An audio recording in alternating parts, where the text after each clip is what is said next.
Guys কি খাবার কারণে বসলেন তোমরা সবাই হাঁড়িপাতি টুল নিয়ে? হ্যাঁ গাইস, ওরে বাবা, ধোসা ধোসা ধোসা। তুই কি খাবি?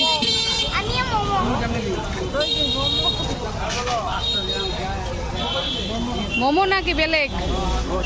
মোমো, সব মোমো পাইটি। আর শ্রাবণ মাছ খাবা নরু নাখো মা খাইছা? পাঁচটা দিল আর দুটো সাইডে আর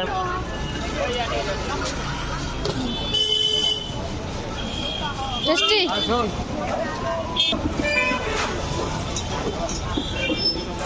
বাই বাই।